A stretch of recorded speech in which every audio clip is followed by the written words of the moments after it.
favorite Pokemon gimmick and what's your least favorite? Alright, cool. That's a very easy question for me. My favorite gimmick has been Mega Evolution. My least favorite has been Z-Moves. Yeah, favorite gimmick. Does it actually have to pertain? I would assume it has to pertain to battle mechanics. So then, well, actually, the nature of the question is probably gimmicks that come from each specific game that give like little. So, for example, Gigantamaxing. Yeah, I was actually gonna say like just for it's not a strong reason, but honestly, I'm mad because I know he's probably still in the chat. Seto Kaiba ruined it for me. Is that Jay? That's Jay. Okay. He ruined it for me by not letting me. So hear me out, right? I was not a big fan of Gen 7. I have my personal reasons for it, but the first time I played Gen 8 was off of his Switch, right? And so the reason I mentioned Gen 7 is because they both ended up doing the same thing, where they stop you from catching Pokeballs at a certain Pokemon at a certain point, right? And that was the thing that I felt like shouldn't have been, but I didn't have a Switch when Gen 7 came out, so I played Gen 8 on his, right? So when Gen 8 was announced and whatnot, and it was mentioning Dynamaxing and Gigantamaxing, I didn't know those were two separate things, right? I thought Gigantamaxing was just people's weird way of saying Dynamaxing, right? Right. So with that being said, I didn't know that the starters, which like, if we're going to talk about Mega Evolutions, the starters for that region should have gotten it. Agreed. But I'm glad that they gave the Gen 8 Pokemon the ability to Gigantamax and change how it looks. With that being said, every time I pick a Pokemon every time I pick a starter Pokemon from any generation, I go for the one that calls out to me. Right. So for Gen 8, that was Grookey. I did not know that when Rillaboom Gigantamaxes, he looks different from when he Dynamaxes. I don't remember what I named him. I really wish I could remember. I'm actually certain it's probably still on his Switch. Yep. But with that being said, had I known that Rillaboom gets a full drum set, I would have named him Travis Barker because it just made sense. It's fair. So yes, Gigantamaxing is probably my favorite one simply because of how Rillaboom looks when he Gigantamaxes. Bias is That's valid. it. Bias is valid. That's it. Other than that, I do love Blaziken because Mega Blaziken is awesome. That's it. So, I am a giant fan of Megas. In fact, Al and I talk about Megas all the time. However, I do like to give something different every time I come onto the podcast. And this time, I'm going to give Shadow Pokemon as my personal favorite gimmick. I got this one. I changed my answer. I got this one. I'm so like wrapped up into the mainline series, I completely forgot about Spanish. Ascended takes. That's what I'm about. Shadow Pokemon absolutely take number one. There's nothing that beats that. Then you can't. How are you In going a series about friendship, the entire idea of purifying your Pokemon by becoming closer with them. You now have hate Pokemon? Okay. That's funny. If that's the case, I'm not gonna necessarily change mine because I don't think it was a gimmick. It was literally just a spinoff.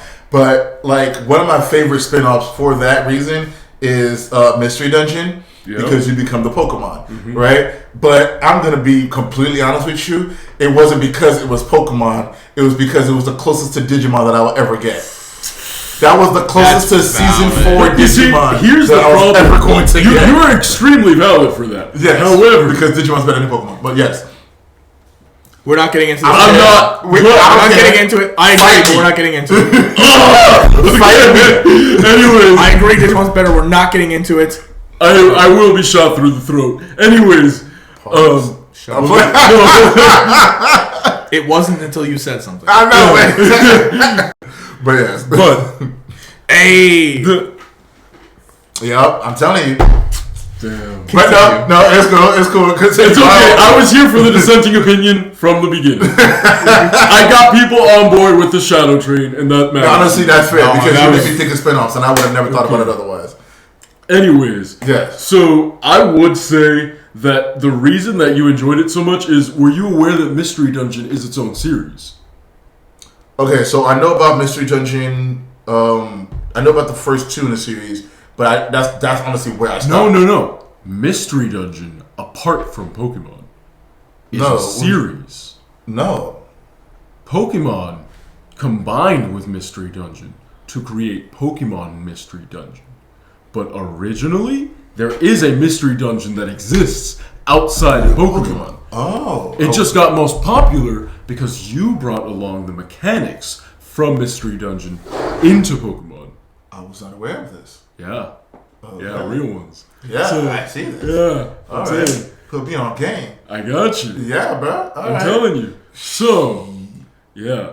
I would definitely suggest getting into them if you're curious. I am now. However, that is to say, it's just an RPG. Listen, Prez, That's before fine. you I love start RPG talking that games. mad trash, it says can't wait for that next mainline Digimon game. Oh wait, Hey. Ooh! First off, all right. I mean, you out got here in one the chat literally being last blasphemous. No, we got one last year, and I know they're working on one because the next Digimon game is supposed to be a Digimon story.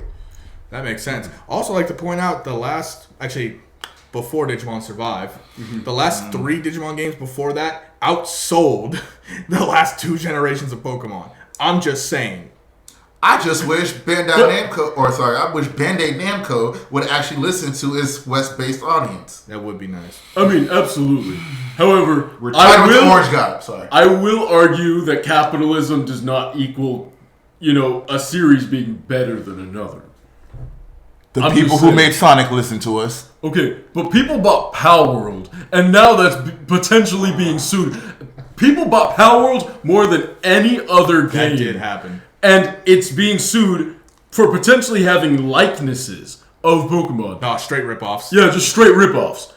So I will not stand for the argument. You can argue other things. I'm fine with that. However, sales is not the one I'm going to stand Look, with. when you make a game as fine. great as Power World, you're gonna have your trash spin-offs like Pokemon. I will actually fight you on. Chat, we will need to jump in. We will dox him later. I will say this right now in public. I have zero respect for It was Power when you turned that way, it was just like, wait a minute. No. I have zero respect for Power. Bro, let me tell you something. I've been waiting to post that meme in the group chat for a hot minute. I have that meme that literally says that. I just quoted the meme.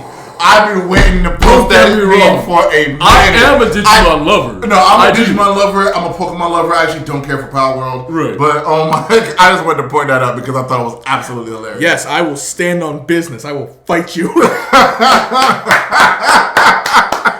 As it should Hey, be. yo, I'm just messing. I love it should Digimon. be. I love Pokemon. I'm not a big fan of any of the spin-offs or I don't even want to say spin-offs. Just the copycats that we've had out there. Yeah. Outside of Temtem, because I heard that was just genuinely a good game on its own. hey, let's remember fondly. Yokai Watch, they tried.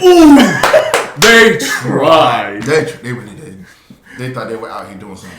Yokai Watch over here like, we gonna kill Pokemon. You did worse than Digimon. You did worse than Beyblade. Painful. Yeah. And It honestly, was painful. like, yeah. Fossil Fighters was a better game. Fossil Fighters was a better game. Are we not even gonna bring up Spectrum? Spectrals! Oh my god! I didn't say that! Like, bruh, that brings up Spectrals vibe. And Spectrals was a great game. Spectrum's It was a horrible story as far as I was concerned, but it was a great game. Oh, you didn't play the second one. No, I didn't. I'm just saying. Okay. It got better. It got better. That's all I'm here for. Spectrum, shout out to the only good Disney game. I think one of the few good Disney games was definitely Spectrum. It was I was about to slept say, on. don't say the only good Disney game. No, it wasn't the only one. I had to take that back. I had to take a step back. Because There- any Kingdom Hearts fan who sees this will want to kill you. There's a Tarzan game on the GBA that remains one of the most difficult it was- games I've ever played. It was crazy. I've played that. Yeah. Okay, so On an hear me emulator out. to play. I played Kingdom Hearts. I do think it's a great game and a great series. Right? What's the story?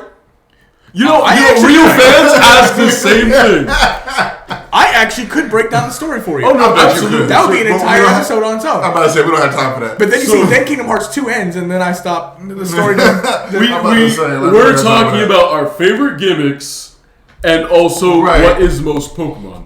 So, going please. back to that, Yeah, I yeah. will bring back how Shadows brought in the idea of friendship as a core facet of Pokemon evolution and how they connect to you, to the point that you can unlock their hearts. And now they can finally grow stronger. Because once they become shadows, they're not able to do that anymore. So, speaking of perfection, I will get to that, sorry. Right. I have to admit it, as much as I love Colosseum, XD does perfect all of the problems that originally happened with Shadows. Yes. I would actually like to bring up something, because when I was thinking of the game that's the most Pokemon, I was actually thinking of XD Gale of Darkness. So I'm upset that you had to say Shadow Pokemon for favorite gimmick. And I am the think of that and still didn't think of that as your, like... To be fair, this is just brotherly. We get it. True. Because the reason I want to bring this up is because XD Gale of Darkness includes everything that makes Pokemon games great. It included new mechanics that stayed for the rest of the series. Yep. Like the ability to... I know you could check happiness before, but there was like a physical meter with the shadow meter that you could see in order to see your bond with Pokemon. But they had a spot that you could increase your experience basically infinitely. They had a grinding spot, which while not necessary in any Pokemon game until Unova, Black and White was the first Pokemon game that actually required grinding, and I will die on that hill because I can prove it and I have the data. But... On your note, not to cut you off, yeah. but I would also like to remind chat that as of the series of Colosseum and XD, we did finally get a proper in-game competitive station that was not anything like, because it was happening in the same time Pokemon was having a revival, where we finally got to see a Battle Frontier. Once we hit that Colosseum, we got people using rain teams. Yes. Oh, yeah, we got people using weather and other things that you would not see anywhere elsewhere. And so we got a little bit of that friendship, that deep lore that also gave us competition, which is at the heart of Pokemon rivalry. Which, I will say, in honor of Omega Ruby and Alpha Sapphire, we did get just part of the frontier. Not quite. Yeah, I don't know why that was not something that they brought back. They should have brought that back. So something that Colosseum and XD Gale of Darkness also did was to have Pokemon that would normally not be accessible in that generation be bonus Pokemon. You could get the Johto starters in XD Gale of Darkness. You could get all three of them. You just had to be willing to do that 100 trainer battle 3 times. Yeah. And if you did that 100 trainer battle in Colosseum, you got Ho-Oh. Yep. In XD Gale of Darkness, you could unlock Shadow Lugia, which got you obviously Lugia, and that was how you could get these Gen 2 Pokemon in a generation that they were otherwise not accessible in. And as of now, Shadow Lugia still remains a very vocal, admitted minority of Pokemon fan favorite lore. Okay, yes. I'm sorry. The way you were setting that up, I was just like, no, I got you. Type, yeah, I'm with you. Speaking of lore, though, vocal minorities, yes. Speaking of lore, though, I will say Infinity Energy that comes from Omega Ruby and Alpha Sapphire, along with X and Y, did give us the perfect power that's inside that has never been touched on again. So I want to go back to my ascension when I was talking about how each Pokemon game in recent years has given us something different for better or for worse, and how each Pokemon game could potentially be seen as the most Pokemon. I'm bringing up the fact that we see stuff like in X and Y finally getting the power that's inside, and we're seeing all these different facets in other games where they're trying to showcase a new niche that Pokemon can fill. Hell, I'm going to go so far as to say I play Go a lot. And Go has taken bits and pieces that help to solidify the idea of Pokemon being your proper friends. You can exercise with them, and the walking mechanic still remains. That's just to show how integral it is to see your Pokemon grow alongside you. Yeah, there's actually a word for that, by the way, right? Yeah. Like, just to kind of sidetrack for a little bit, right, and explain it in Pokemon in a second. Like, you know how, like, most likely the people you get into relationships are in places that you frequently go to, right? Which is why most people usually find relationship partners in, like, at work or at church or something like that, places that you would visit often, right? Right. The word for it is propinquity, right? So when you see that person a lot, you tend to grow feelings for that person because you see them so often. You end up having to spend time with that person so often. Right. Especially when it's on a regular basis like that. That's the reason why. So I do agree with you. Like the idea of having your Pokemon beside you and seeing them that often should be something that raises like your friendship level with that Pokemon a lot. Which is why I love the mechanic of having your Pokemon follow you or just being beside you. Yeah. Like honestly, I'm not gonna lie. As someone who I'm not gonna lie, I don't like Go too much. Yeah. But I love one thing that Go does that you obviously don't see in any of the other games. Yeah. Or any of the mainline games is the Pokemon just roaming around on its own.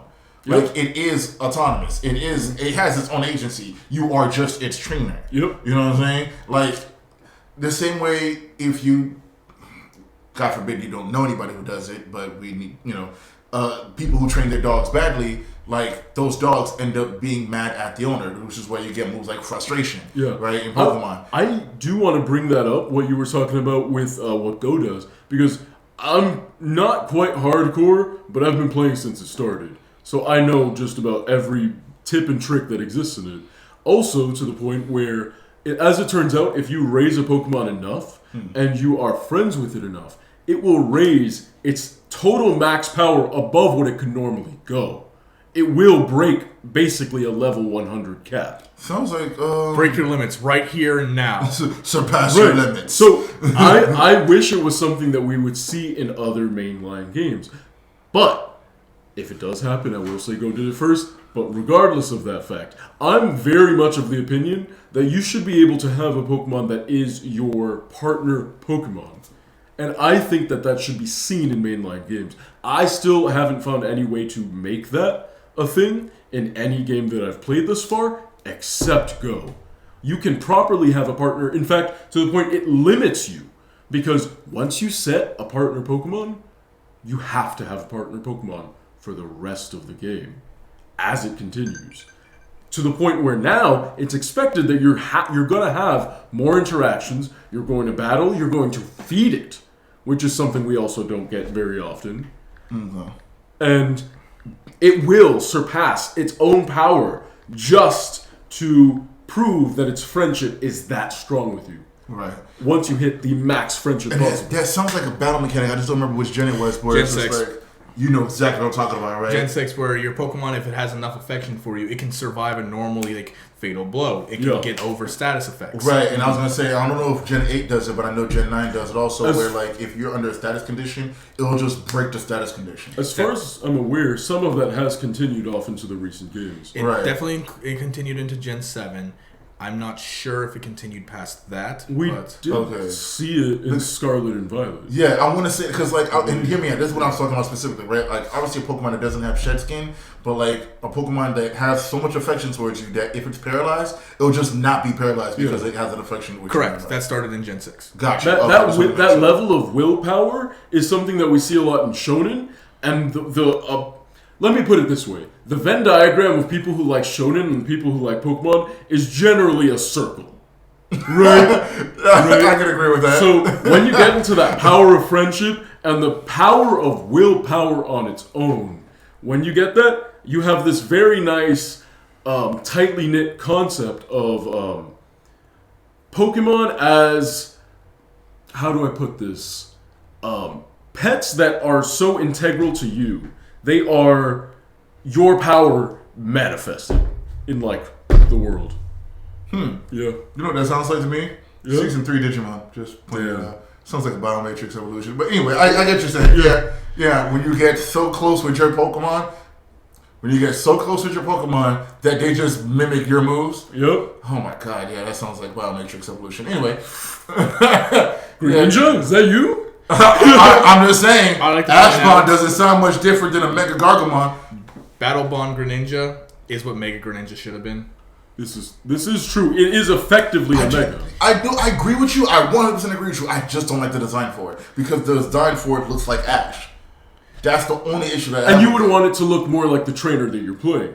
I mean, no, not even that. I'd rather it just looks like its own thing. Like, Yeah. Mega Blazing looks like its own thing. Mega Sceptile looks like its own thing. Mega Swampert design looks like its own thing. It doesn't look like its trainer. Well, you know what I'm saying? Like, yeah. same with the Kanto starters. Same with any other starters that Mega evolve. Well, Like, so here's right. the problem there. Megas are fantastic, but the person who made up the lore for Megas hated it with a passion.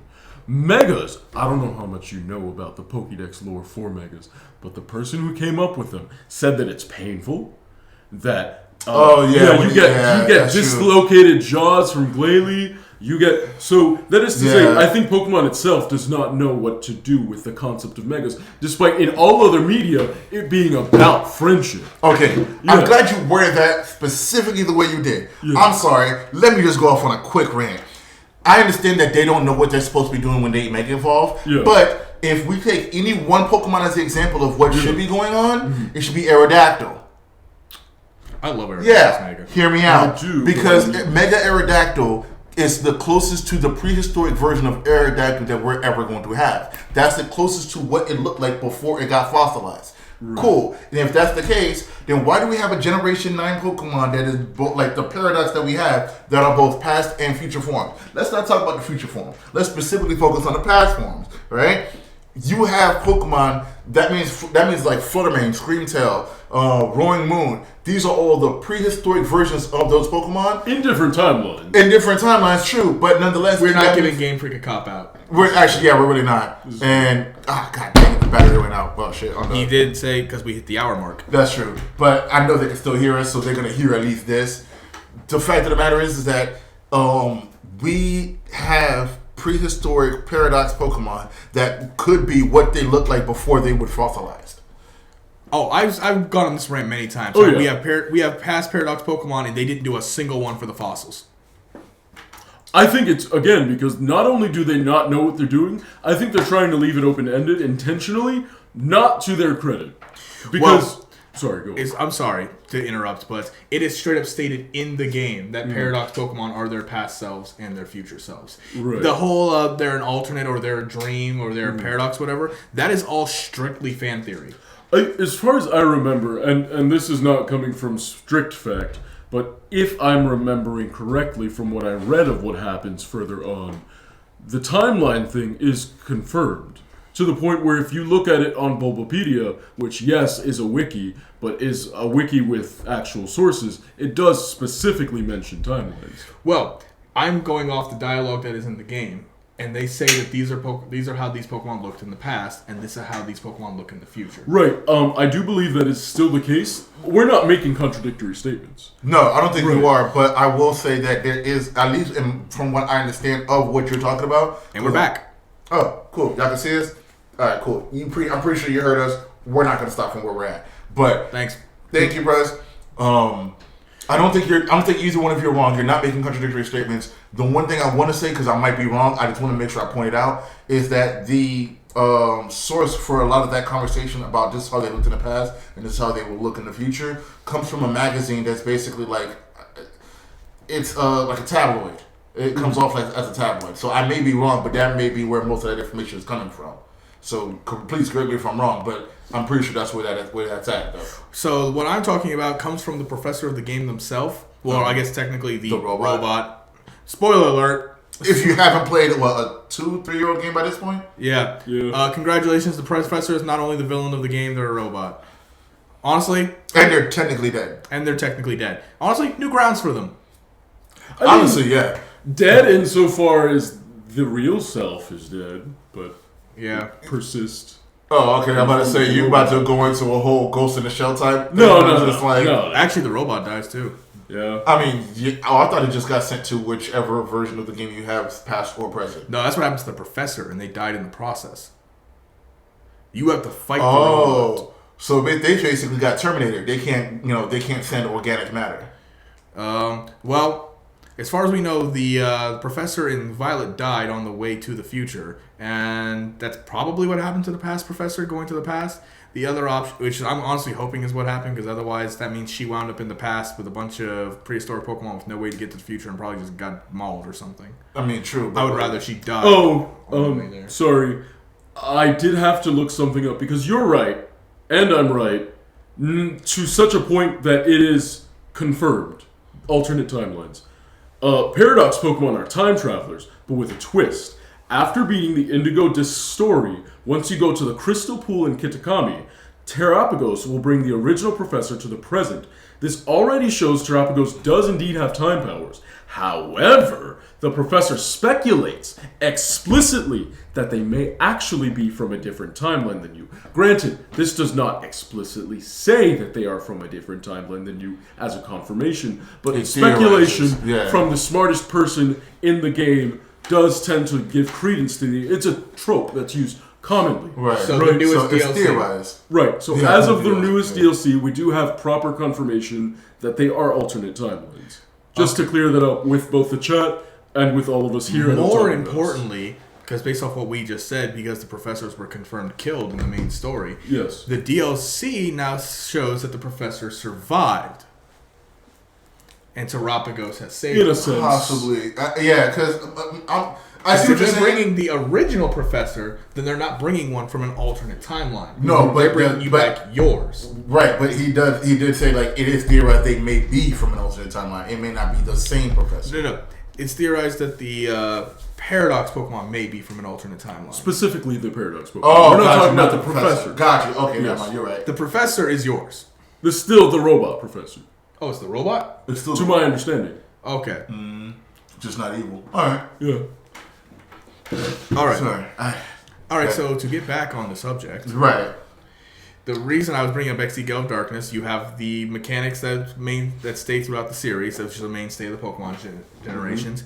You have happiness being a thing, like it's literally part of the plot because it was stated that Pokemon who are Shadow Pokemon cannot be reverted. Right. This is in canon what happens, but through the power of friendship and this gun I found, you are able to bring these Pokemon back to the light and re-unlock their hearts. And something Ego brought up earlier is that they don't gain experience while they're Shadow Pokemon. They lose the ability to grow while their hearts are locked.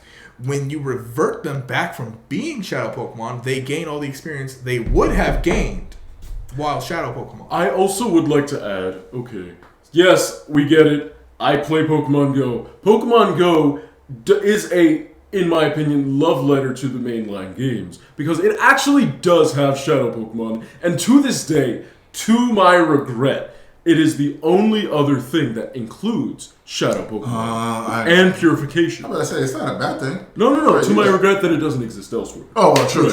Yeah. The reason I go into this is that something else XD Gale of Darkness includes that is a mainstay in the Pokemon series is disappointment. We doubled down on the Shadow type as a sequel from Colosseum and got no Shadow Pokemon. Yeah. I want to make that very clear. We got no original Shadow Pokemon. Shadow Pokemon are the equivalent of Heartless. Yeah! You're not wrong. However, I am sticking with my ascended viewpoint because Pokken is a Pokemon game. Oh, my Pokken lord. is absolutely a Pokemon. Pokken is a Pokemon game, chat, and your boy Ego loves the ascended opinions. So I will continue to bring up that Shadow Mewtwo exists in such an alternate form like Shadow Lugia That's fair. from XD. That is fair. So I cannot be so much more crystal clear about this, that each Pokemon game, for its benefits and even some of the downfalls of them, still remain true to Pokemon as a proper game. Even through all the fighting, we do see, in fact, the power of friendship is integral to the story of Shadow Mewtwo once you get into it. True that. So then, going back to the original question, so we can end it here. Which games do we think, because I still think we should both answer it subjectively and objectively, which games do we think is the most Pokemon? I would say, as objective as I can be, I would have to argue XD Gale of Darkness. Okay. The new mechanics, the power of friendship being such a big thing with the game. Okay. The ability to unlock region-exclusive Pokemon through events that you have to find out on your own. Like Exploration. Like you can still catch wild Pokemon. It's a thing. It's not as relevant as catching Shadow Pokemon. You have a major you have a major level of disappointment. And may I bring in that it's 3D before we got 3D. Oh, and XD Gale of Darkness was used in competitive Pokemon. Because at the time, it was the only 3D battle simulator that Pokemon had. And that was so important to the fan base that we got Pokemon Battle Revolution, which was literally nothing but an online battle simulator. That was indeed competitive to the point where if you went to YouTube and you started looking, because I was there, if you started looking for Battle Revolution battles, you would get into every single bit of competitive battling that you could at the time. Yeah, and actually that was the first time I was trying to talk about the console one that I was talking about before. Battle Revolution was the one I just completely forgot the name. That's true. Yeah, but okay, so now that's that objectively continued the legacy that XD brought about. Right. So now subjectively, Soul Silver. all right, Heart Gold, Soul Silver. that's fair. Absolutely. Here you go. I'm kind of in a reverse situation. I feel like objectively, given the points that you guys made earlier, I will say Heart Gold, Soul Silver are up there. Okay. However, Subjectively, I want to say every single one, but that's a cop-out. So I'm going to be completely real. okay. I don't want cop-out answers. I personally don't feel satisfied by cop-out answers, despite it being my honest opinion. So I will have to go with XD because that is where the ascension started today. All right, I feel that. I'd say for me, objectively, because I didn't play Gale of Darkness, always wanted to, never owned a GameCube, so I couldn't actually own it. We can't But change that. I believe that. But Happily. objectively, I'd still have to say Heart Gold and Soul Silver as well. But subjectively, it's definitely going to be ORAS. Like Omega Ruby, Alpha Sapphire, it did what I wanted it to do as a Pokemon game. And because Ruby and Sapphire meant so much to me, it just made the most sense. It did bring in a bunch of lore, like I said with Infinity Energy, so extremely valid answer. Big fans of lore here. And the Delta episode. The Delta episode is what saves that lore. Yes. Just so incredibly. Yes, absolutely. It did start to bring in an Avengers level vibe of just bringing in multiple different We have to go deal with an concepts. Avengers level threat. Yeah. That's facts.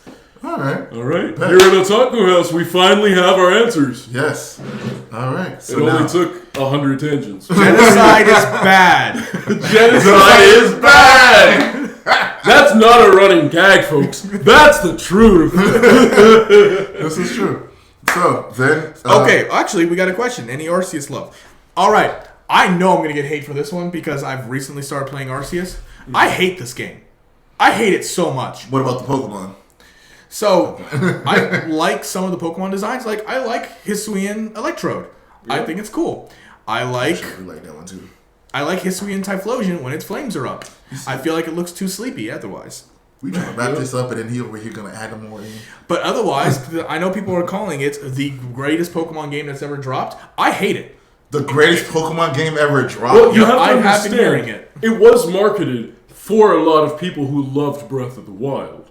Because it that's was facts. so open exploration. So there, again, this goes back to my ascended opinion that the Pokemon game that you personally vibe with the most is really just proof that Pokemon has so many different avenues that it can explore. Okay, because I'm every sorry. Pokemon game is the most Pokemon game. If people who love Breath of the Wild love Legends Arceus that much, they've clearly never played Sword and Shield. Well, okay. It was named after the main character. I'm just saying. You make such a great point.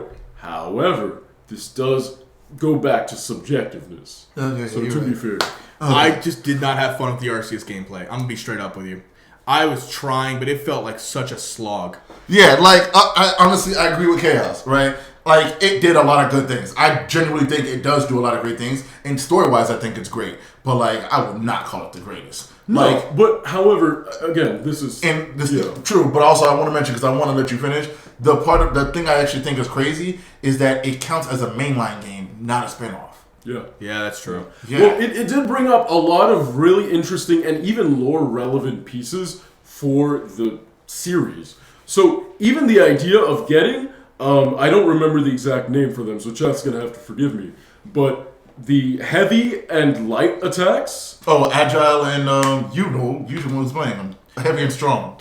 It's strong Agile. and agile. Yeah, Strong and agile? Yeah. Strong and agile is something that I think would be a fantastic preset, going back to our RPG origins of Pokemon, to fully customize. And I think it should be seen in at least some moves in the proper mainline series. Yeah. Getting a heavy and strong version it was agile and strong. Yeah. Yes. An agile and strong version of different moves could help to both simplify and also add complexity to Pokemon in a way we've never seen before. Maybe certain effects only happen if you're agile. Maybe certain effects only happen if you're strong. I really think that there's untapped potential in there. There is. Yeah. Which, again, I do think goes back to just proving how versatile Pokemon is as a series. Oh, yeah, and as a concept. absolutely. Yeah. We talked about this for an hour and 15 minutes. Like, Yeah. it's absolutely a versatile series. But we do have to wrap this up. Yeah. So before we go, though, any socials you want to plug? Oh, correct. So, we also have a YouTube where we post all the videos in case you guys missed the streams. It is the same thing, Otaku House, so otaku_x_house. Guys, So if you want to share these with friends, that's And how you you do should. it. You really should, especially if they're nerds, blurs, or anything in between. Ooh, I like that.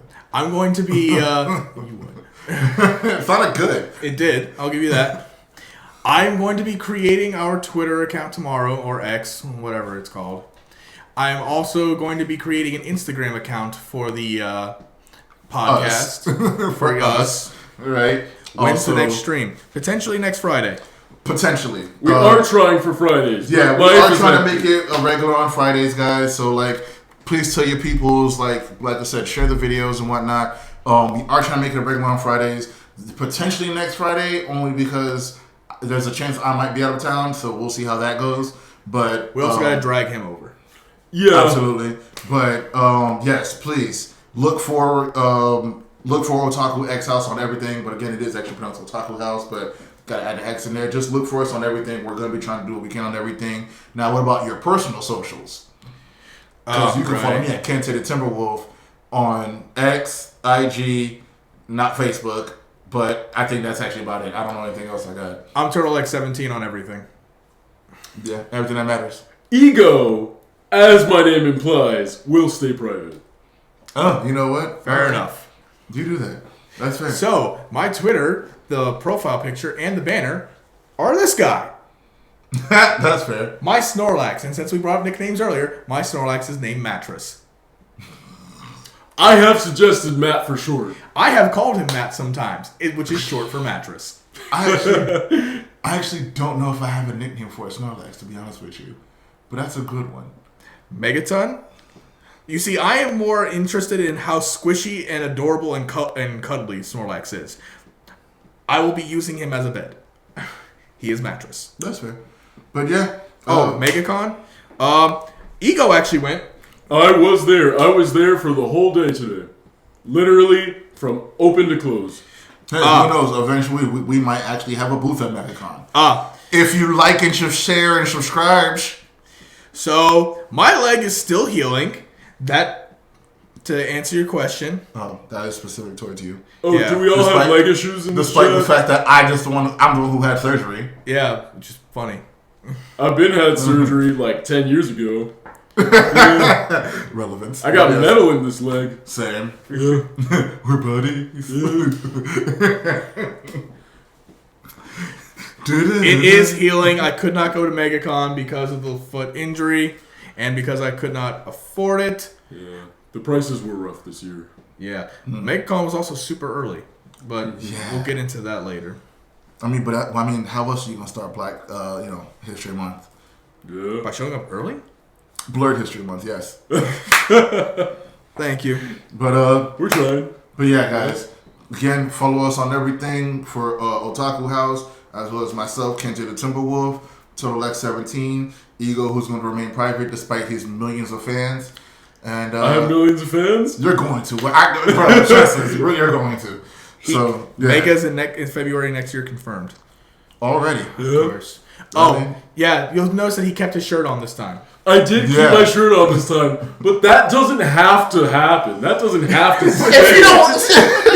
Look, the OnlyFans might happen Hey. if I only have more fans. we might start an OnlyFans, just saying. Otaku House, lights out.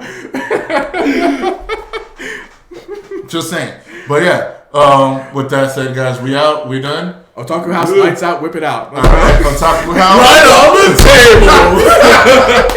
Otaku House, Otaku's out. Peace. Later.